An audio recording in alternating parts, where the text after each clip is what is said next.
नमस्कार, स्वागत है आपका बोलता हिमाचल पर। आज है 18 सितंबर 2023 और हिमाचल प्रदेश की आज की सबसे बड़ी खबरें हम आपके लिए लेकर आए हैं। हिमाचल प्रदेश में बीते 24 घंटों में क्या कुछ घटे उसकी जानकारी अपडेट्स हम आपको देने वाले हैं। विधानसभा का मानसून सत्र आज से शुरू हो रहा है। इसके साथ ही हिमाचल की आज की बड़ी खबरों के अपडेट्स हम आपको देने वाले। लास्ट तक आप इस वीडियो को देखिएगा। वीडियो अच्छी लगी वीडियो को लाइक कर दीजिएगा और हमारे चैनल बोलता है हिमाचल को आप यूट्यूब पर सब्सक्राइब जरूर करें। पेश है आज की सबसे बड़ी खबरें। आपदा पर तपेगी विधानसभा, आज से शुरू होगा मानसून सत्र, हंगामेदार रहने के पूरे आसार। आज से शुरू हो रहे हिमाचल प्रदेश विधानसभा के मानसून सत्र के खूब हंगामेदार रहने के आसार है। सदन में चर्चा का केंद्र प्रदेश में आई आपदा रहेगी। प्रदेश सरकार बरसात से हुए नुकसान को राष्ट्रीय आपदा घोषित करने का संकल्प प्रस्ताव पहले दिन लाएगी। मुख्यमंत्री सुखविंदर सिंह सुक्खू इस प्रस्ताव को सदन में रखेंगे और इसके बाद सत्ता पक्ष और विपक्ष प्रस्ताव पर अपनी प्रतिक्रिया देगा। बरसात से आए त्रासदी को प्रदेश सरकार पहले ही राज्य आपदा घोषित कर चुकी है। इसे राष्ट्रीय आपदा घोषित करने के लिए राज्य सरकार के अलावा कांग्रेस महासचिव प्रियंका गांधी वाड्रा ने प्रधानमंत्री को पत्र लिखा है, जबकि हैदराबाद में आयोजित कांग्रेस वर्किंग कमेटी की बैठक में भी हिमाचल की त्रासदी को राष्ट्रीय आपदा घोषित करने का प्रस्ताव पारित किया गया है। अब विधानसभा के मानसून सत्र में सदन के भीतर भी इस प्रस्ताव पर चर्चा होगी। विपक्ष भी सदन को हंगामेदार बनाने की पूरी तैयारी कर चुका है। विपक्ष के तेवरों को लेकर नेता प्रतिपक्ष जयराम ठाकुर ने पहले ही पत्ते खोल दिए हैं। उन्होंने साफ कह दिया कि विपक्ष इस दफा मानसून की बर्बादी से लेकर चुनावी वादों की याद सदन में दिलाएगा, लेकिन इसके साथ ही विपक्ष सरकार के 9 माह के कार्यकाल पर भी सवाल की फेहरिस्त तैयार कर चुका है। इसके अलावा विधानसभा चुनाव से पहले जो वायदे किए थे उन्हें लेकर भी विपक्ष तीखे हमले बोलने की तैयारी में है। फिलहाल सत्र के पहले दिन 41 सवाल पूछे जाएंगे। इनमें ज्यादातर सवाल सड़क सुविधा से जुड़े हुए हैं। सत्र की शुरुआत आज दोपहर 2 बजे से होगी। मुख्यमंत्री सुखविंदर सिंह सुक्खू हैदराबाद में 2 दिन तक चली कांग्रेस वर्किंग कमेटी की बैठक में हिस्सा लेने के बाद सोमवार को शिमला लौटेंगे। वे यहां मानसून सत्र में भाग लेने से पहले कांग्रेस विधायक दल की बैठक को लाएंगे। इस बैठक में आगामी रणनीति तय की जाएगी। आज से 4,58,000 लोगों के घर पर बनेंगे आयुष्मान कार्ड। आयुष्मान भाव अभियान के तहत सेवा पखवाड़ा शुरू हो। प्रदेश में सोमवार से आयुष्मान भाव अभियान के तहत सेवा पखवाड़ा रविवार से शुरू हो गया है। इस पखवाड़े में 2 अक्टूबर तक विभिन्न कार्यक्रम आयोजित किए जाएंगे। इस योजना के 3 प्रमुख घटनों में आयुष्मान आपके द्वार, आयुष्मान मेला और आयुष्मान सभा शामिल है। आयुष्मान आपके द्वार कार्यक्रम के तहत घर पर ही लोगों के आयुष्मान कार्ड बनाए जाएंगे। राज्य में 15,95,000 में से 11,37,000 लाभार्थियों के आयुष्मान कार्ड बनाए गए हैं और अभियान के दौरान शीघ्र ही शेष 4,58,000 लाभार्थियों के कार्ड भी बनाए जाएंगे। हेमंती योजना में बनेंगे 2,600 क्लस्टर। कृषि विभाग ने 1239 किए चिन्हित, खर्च होंगे 25 करोड़ रुपए। हेमोन्नति योजना के तहत प्रदेश में 2600 क्लस्टर तैयार किए जाने हैं। इसमें से 2,339 क्लस्टर चिन्हित किए जा चुके हैं। हिमाचल प्रदेश को कृषि उत्पादन में आत्मनिर्भर बनाने तथा किसानों की आर्थिकी सुदृढ़ करने के लिए विशेष प्रयास किए जा रहे हैं। मुख्यमंत्री ठाकुर सुखविंदर सिंह सुक्खू किसानों के आर्थिक सशक्तिकरण के लिए नित नए नवाचारों को बढ़ावा दे रहे हैं। प्रदेश सरकार की हेमोन्नति, मुख्यमंत्री कृषि संवर्धन योजना, मुख्यमंत्री कृषि उत्पादन संरक्षण जैसी योजनाएं किसानों के सुनहरे भविष्य के सपने को साकार करने का जरिए बन रही है। सरकार द्वारा वर्ष 2023-24 में कृषि विकास के लिए 607.47 करोड़ रुपए का बजट प्रावधान किया गया है। कारीगरों और शिल्पकारों के लिए पीएम विश्वकर्मा योजना लॉन्च, बिना गारंटी मिलेगा 3 लाख रुपए का लोन। विश्वकर्मा जयंती के मौके पर प्रधानमंत्री नरेंद्र मोदी ने रविवार को अपने जन्मदिन पर पारंपरिक कारीगरों और शिल्पकारों के लिए दिल्ली के द्वारका से पीएम विश्वकर्मा योजना की शुरुआत की। इस दौरान शिमला के रिज मैदान पर रक्तदान शिविर और गेयटी थिएटर में नेहरू युवा केंद्र द्वारा कार्यक्रम का आयोजन किया गया। इस अवसर पर कार्यक्रम में केंद्रीय खेल मंत्री अनुराग ठाकुर ने बतौर मुख्य अतिथि शिरकत की। इस अवसर पर उनके साथ पूर्व मुख्यमंत्री जयराम ठाकुर, सांसद सुरेश कश्यप, चौपाल के विधायक बलवीर शर्मा, विधायक जनकराज, राज्यसभा सांसद डॉक्टर सिकंदर कुमार, पूर्व मंत्री सुरेश वाधवा सहित अन्य पदाधिकारी एवं कार्यकर्ता मौजूद रहे। केंद्र सरकार ने बीते वर्ष 2023-24 के बजट सत्र में विश्वकर्मा योजना की घोषणा की थी। इस योजना के बारे में इस साल स्वतंत्रता दिवस पर भी पीएम मोदी द्वारा ऐलान किया गया था। इस योजना में सरकार द्वारा 13,000 करोड़ रुपए खर्च किए जाएंगे। ईडी के निशाने पर 3 कंपनियों सहित 22 से अधिक लोग, पुलिस विभाग से मांगा रिकॉर्ड। धन शोधन निवारण अधिनियम 2002 के तहत चल रही छानबीन में 3 कंपनियों के साथ ही 22 से अधिक व्यक्ति प्रवर्तन निदेशालय ईडी की जांच के दायरे में आ गए हैं। इसी कड़ी में ईडी की शिमला शाखा द्वारा प्रदेश पुलिस मुख्यालय से पत्राचार कर संबंधित निजी कंपनियों और व्यक्तियों के खिलाफ प्रदेश के विभिन्न थानों में दर्ज शिकायत और एफआईआर की प्रमाणित प्रतिलिपि उपलब्ध करवाने को कहा है। ऐसे में सूचना उपलब्ध होने के बाद ईडी संबंधित कंपनियों और व्यक्तियों पर शिकंजा कर सकती है। बता दें कि हिमाचल में क्रिप्टो करेंसी के नाम पर लोगों से करोड़ों रुपए की ठगी के मामले सामने आए हैं। ऐसे में इस मामले में मनी लॉन्ड्रिंग की आशंका भी जाहिर की जा रही है। सूत्रों के अनुसार इसे देखते हुए ईडी ने कुछ कंपनियों व व्यक्तियों के बारे में पुलिस विभाग से रिकॉर्ड उपलब्ध करवाने को कहा है। श्रमिकों के स्वरोजगार व मान सम्मान के लिए शुरू की पीएम विश्वकर्मा योजना, अनुराग ठाकुर। केंद्रीय मंत्री अनुराग ठाकुर ने कहा कि केंद्र सरकार ने पारंपरिक कौशल युक्त श्रमिकों के स्वरोजगार व मान सम्मान के लिए पीएम विश्वकर्मा योजना शुरू की है। पिछले 7 वर्षों में लोगों को बताया गया कि यदि डिग्री होगी तभी उनका जीवन स्तर अच्छा होगा, जबकि ऐसा नहीं है। समाज में ऐसी सोच बनी कि लोहार, कारपेंटर, सुनार, खिलौने, झाड़ू बनाने वाले, राजमिस्त्री, मूर्तिकार, चरणकार, धोबी आदि के काम छोटे हैं, जबकि वास्तविकता में कौशल युक्त ये व्यक्ति अधिक पैसे कमाते तथा समाज को इनकी आवश्यकता भी है। ऐसे लोगों को मान सम्मान के लिए सरकार ने 13,000 करोड़ रुपए की पीएम विश्वकर्मा योजना लाई है। ये बात उन्होंने रविवार को शिमला में पीएम विश्वकर्मा योजना के शुभारंभ अवसर पर कही है। इस योजना का शुभारंभ प्रधानमंत्री नरेंद्र मोदी ने किया। शिमला में आयोजित कार्यक्रम में अनुराग ठाकुर ने कहा कि इस योजना के तहत गुरु शिष्य की परंपरा को आगे बढ़ाया जाएगा। इस योजना के तहत इन श्रमिकों को बिना गारंटी के 3 लाख तक का ऋण दिया जाएगा। 15,000 रुपए की एक किट दी जाएगी।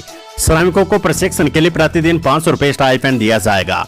साथ ही 15 दिन की एडवांस स्किल ट्रेनिंग के लिए भी 7,500 रुपए का स्टाइपेंड दिया जाएगा। इसके अलावा डिजिटल ट्रांजैक्शन के लिए 1 रुपए प्रति ट्रांजैक्शन मिलेगा। उन्होंने सभी लोगों से अधिक शिल्पकारों को इस योजना से जोड़ने का आह्वान किया है। उन्होंने कहा कि प्रधानमंत्री ने देश की विरासत को बचाया तथा भी राष्ट्र हित को प्राथमिकता देती है। इस दौरान उन्होंने पीएम द्वारा किए अनेक कार्य को गिनाया। हिमाचल में ऊर्जा प्रबंधन के लिए बनेगा एकल ट्रेंडिंग डेस्क, खर्च किए जाएंगे 200 करोड़ रुपए। ऊर्जा क्षेत्र में विद्युत व्यापार को प्रभावी बनाने के लिए प्रदेश सरकार ने एकल ऊर्जा ट्रेंडिंग डेस्क स्थापित करने का फैसला लिया है। इस डेस्क के परिचालन के लिए सरकार 200 करोड़ रुपए खर्च करेगी। मुख्यमंत्री सुखविंदर सिंह सुक्खू ने कहा कि डेस्क स्थापित होने से प्रदेश में ऊर्जा प्रबंधन में सकारात्मक बदलाव आएगा और वित्त वर्ष 2024-25 में लघु, मध्यम और दीर्घकालीन कुशल योजना तैयार करने में मदद मिलेगी। मुख्यमंत्री ने कहा कि हिमाचल को देश का अग्रणी हरित ऊर्जा राज्य बनाने के लिए निर्णय लिया गया है। हिमाचल में प्रचुर जल संसाधन है, जिससे 24,567 मेगावाट जल विद्युत उत्पादन की क्षमता है, जबकि अब तक 172 जल विद्युत परियोजनाओं से 11,150 मेगावाट ही दोहन हो रहा है। ऊर्जा क्षेत्र की 3 महत्वपूर्ण इकाइयों ऊर्जा निदेशालय, Himachal Pradesh power corporation limited और हिमाचल प्रदेश राज्य विद्युत बोर्ड लिमिटेड के बीच समन्वय स्थापित करने में ऊर्जा ट्रेनिंग डेस्क कारगर साबित होगा। पक्के हो गए क्लर्क, जीओआईटी 2 साल का कॉन्ट्रैक्ट पूरा करने वाले कर्मचारियों की मांगी डिटेल। शिक्षा विभाग में 2 साल का नियमित अनुबंध कार्यकाल पूरा करने वाले जीओआईटी और क्लर्क रेगुलर हो गए। उच्च शिक्षा निदेशालय ने सभी जिला उपनिदेशकों को पत्र जारी कर इन कर्मचारियों के प्रमाण पत्र व विस्तृत डिटेल मांगी है। 30 सितंबर 2023 तक 2 साल का अनुबंध कार्यकाल पूरा करने वाले जीओआईटी और क्लर्क रेगुलर हो गए। उच्च शिक्षा निदेशक डॉक्टर अमरजीत कुमार शर्मा ने सभी जिला उपनिदेशकों से ऐसे जीओआईटी और क्लर्क के संबंध में जानकारी मांगी है, जिन्होंने 2 साल का अनुबंध कार्यकाल नियमित रूप से पूरा किया हो। इसके लिए निदेशालय द्वारा प्रोफार्मा ए और बी जारी किया गया है। इस प्रोफार्मा के आधार पर जानकारी निदेशालय को देनी होगी। निर्देशों में कहा गया कि जीओआईटी और क्लर्क के संबंध में डिटेल अलग अलग निदेशालय को भेजनी होगी। यदि किसी जिला में कोई भी कर्मचारी रेगुलर होने के लिए योग्यता पूरी नहीं करता है तो उसकी जानकारी भी देनी होगी। विधानसभा सत्र सदन में जनहित के मुद्दे उठाए सदस्य। सर्वदलीय बैठक में बोले विधानसभा अध्यक्ष कुलदीप पठानिया। विधानसभा में सर्वदलीय बैठक की अध्यक्षता करते हुए विधानसभा अध्यक्ष कुलदीप सिंह पठानिया ने सदस्यों से सहयोग का आह्वान किया है। उन्होंने कहा कि वे अपने दायित्व के बारे में पूरी तरह से वाकिफ और उनका सभी सदस्यों से अनुरोध रहेगा कि वे सत्र के संचालन में अपना भरपूर सहयोग दे और सदन के समय का सदुपयोग जनहित से जुड़े मुद्दों को उठाने के लिए करे। उन्होंने कहा कि लोकसभा और विधानसभा लोकतंत्र के मंदिर है और विधानसभा की अपनी एक उच्च परंपरा तथा गरिमा है। उन्होंने सभी माननीय सदस्यों से अनुरोध किया कि वे महत्वपूर्ण विषयों पर चर्चा में भाग ले और मंथन से हल निकालने का प्रयास करें। विधानसभा अध्यक्ष ने इस अवसर पर सदन में लाए जाने वाले विषयों पर भी जानकारी दी है। उन्होंने कहा कि वे सभी माननीय सदस्यों को चर्चा का भरपूर समय देंगे तथा जो भी विषय जनहित तथा प्रदेश हित में होंगे उस पर भी आवश्यक चर्चा करवाएंगे। खबर किन्नौर से निगुलसरी के पास अवरुद्ध हाईवे 10 दिन बाद हुआ बहाल, लोगों ने ली राहत की सांस। निगुलसरी के पास अवरुद्ध नेशनल हाईवे 5 करीब 12:30 बजे बहाल हो गया है। 10 दिन बाद NH बहाल होने से शिमला से किन्नौर और किन्नौर से शिमला की ओर वाहनों की आवाजाही पूरी तरह से शुरू होने से लोगों ने राहत की सांस ली है। अब जिले के सैकड़ों बागवानों और किसानों को अपनी नकदी फसल और सेब को मंडियों में पहुंचाने में किसी प्रकार की परेशानी नहीं होगी। NH बहाल न होने से बागवानों ने सेब का तोड़ान रोक दिया था। अब बागवान सेब को मंडियों में पहुंचा सकते हैं।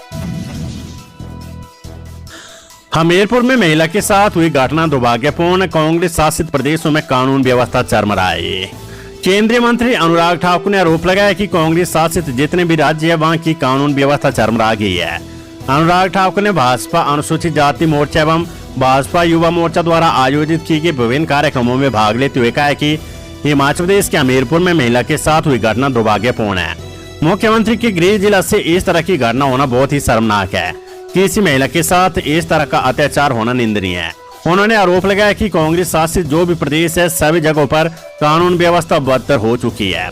जैसे राजस्थान में प्रत्येक दिन 17 महिलाओं के साथ दुष्कर्म के मामले आते हैं, परंतु वहां आवाज नहीं उठती है और इसके बजाय मात्र राजनीति होती है। नेता प्रतिपक्ष जयराम ठाकुर बोले विधानसभा में आपदा राहत और पुनर्वास के मुद्दे पर होगी बात।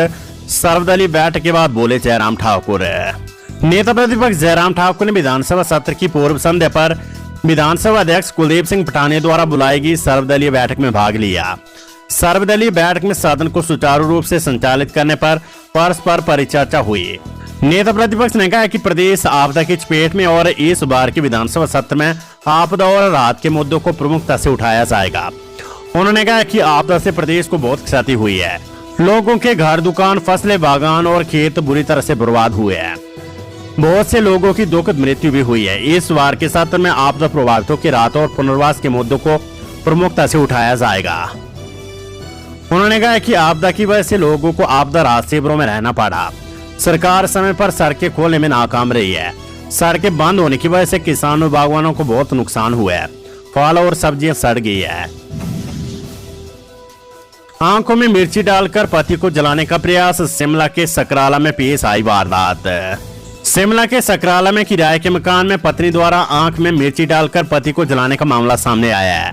दोनों पति पत्नी नेपाल मूल के रहने वाले जो सकराला में किराए के मकान में रह रहे थे और मजदूरी का काम करते थे। बताया जा रहा है कि किराए के मकान में रह रहे दंपति में आपसी किसी बात को लेकर विवाद हो गया।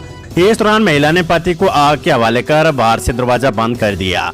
इस दौरान पीड़ित व्यक्ति की चिल्लाने की आवाज सुनकर मौके पर पहुंचे लोगों ने किसी तरह दरवाजा खोला और पीड़ित व्यक्ति को बाहर निकालकर IGMC पहुंचाया, जहां डॉक्टरों ने पीड़ित व्यक्ति को प्राथमिक उपचार देने के बाद नाजुक हालत में PGI रेफर किया है। घटना शनिवार देर रात की बताई जा रही है। आंब में बिनाविल के 2.25 करोड़ रुपए के आभूषण पकड़े, व्यापारी को 10,32,000 रुपए का जुर्माना। राज्य कार्य एवं आबकारी विभाग ने बिनाविल के 2.25 करोड़ रुपए के 2 किलो 800 ग्राम सोने के आभूषण सहित व्यापारी को पकड़ा है। विभाग ने उसे 10,32,000 रुपए का जुर्माना वसूल किया है। कुल्लू से खाली हाथ लौटी रेस्क्यू टीम, पर्वतारोही का नहीं मिला सुराग, बीते साल हुआ था लापता। फ्रेंडशिप पीक में बीते साल नवंबर में लापता हुए शिमला के पर्वतारोही का सुराग नहीं लग पाया है। लगभग 5 दिन तक 17,344 फीट की ऊंचाई पर स्थित फ्रेंडशिप पीक में सर्च ऑपरेशन चलाने के बाद रेस्क्यू टीम खाली हाथ लौट आई है। अटल बिहारी वाजपेयी पर्वतारोहण खेल संस्थान 2 दिन बाद पुनः टीम भेज रहा है। ये टीम अटल टनल धुंधी के मार्ग से होते हुए फैंसी पीक के दूसरे छोर में पहुंचकर तलाशी अभियान चलाएगी। बीते साल नवंबर में शिमला के आशुतोष दोस्त के साथ फैंसी पीक पर चढ़ने के दौरान हिमस्खलन की चपेट में आए थे। इसके बाद से भी लापता है। उस दौरान करीब 10 दिन तक तलाशी अभियान चलाया गया। तो ये थी हिमाचल प्रदेश की आज की सबसे बड़ी खबरें। हमेशा की तरह आप इस वीडियो को लाइक कर दीजिएगा और हमारे चैनल बोलता है हिमाचल को आप लाइक, फॉलो और सब्सक्राइब जरूर करें। नमस्कार, जय हिंद, जय भारत।